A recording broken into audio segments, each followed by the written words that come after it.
And you can give multiple examples how the media is playing games. And today they say that Islam is the religion which was spread by the sword. A very good reply is given by Deleuze O'Leary in his book, Islam at the Crossroad, on page number 8. It says that history makes it clear that the legend of fanatical Muslims sweeping across the world, forcing Islam at the point of the sword over conquered races, is the most fantastic myth that historians ever repeated. Deleuze O'Leary is a very famous historian. He says that history makes it clear that the legend of fanatical Muslims forcing Islam at the point of the sword over conquered races is the most fantastic myth that historians ever repeated. We Muslims, history tells us, ruled Spain for about 800 years. We didn't do our job. We didn't do dawah. Later on, the Crusaders came, we wiped out. There was not a single Muslim who could openly give the azan. We Muslims, we have ruled the Arab lands for the past 1400 years.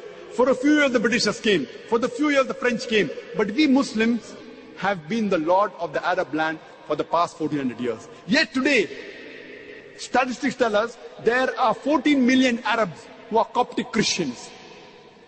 Coptic Christian means Christians in generations.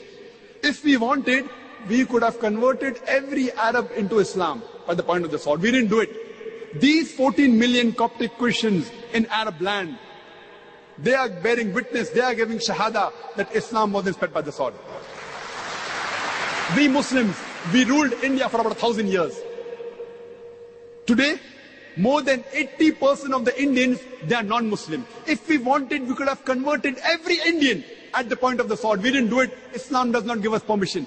These 80% non-Muslim Indians, they are giving shahada. They are bearing witness that Islam wasn't spread by the sword. Which Muslim army went to the east coast of Africa? Which Muslim army went to Indonesia, which has the largest population of Muslims? Which Muslim army went to Malaysia, which has more than 50% Muslim? Which army? Which sword? It is the sword of the intellect. As Allah says in Surah Nahl, chapter number 16, verse number 125. Udu ila sabili rabbika bil-hikma wal ma'azitil hasna wajadilhum billati ahsan. Invite all to the way of thy Lord with wisdom and beautiful preaching, and argue with them and reason with them in the ways that are best and most gracious. There was an article, a survey done by Leader Rajesh Almainik yearbook in 1984. It was repeated in the Plain Truth magazine. A survey was done about the increase in the major world religions in a span of 50 years from 1934 to 1984. And number one, the maximum increase was in the religion of Islam, 235%. Christianity, only 47%. I'm asking the question, which war took place in the span of 50 years between 1934 and 1984, which converted millions of non-Muslims to Islam? Which war? Which war?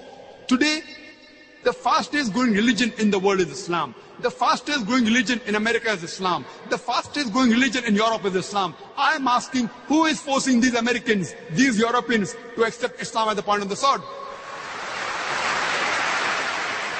Before 9/11, the maximum allegation about the media was that Islam does not give rights to the woman. Do you know, out of those people accepting Islam, including in America and Europe, out of those non-Muslims accepting Islam, 2/3 are women. If Islam degrades the woman, then why do these American women, why are these European women accepting Islam? Why? The media is saying that Islam degrades the woman, then why are these American and European women accepting Islam? Because Islam has the solution to the problem of womankind, especially the womankind. They find security in Islam. We know Yuan Ridley. She had gone to Afghanistan to spy on the Taliban. She was arrested for 7 days. She comes back. She's so much impressed. Time does not permit me to speak about details. Many of you may be aware. She reads the Quran and she accepts Islam. People ask her that, how did the Taliban treat you? They treated me like a guest. The amount of respect they gave her, the amount of modest behavior it was, it changed her heart. And mashallah, today she is wearing a hijab, she lives in London.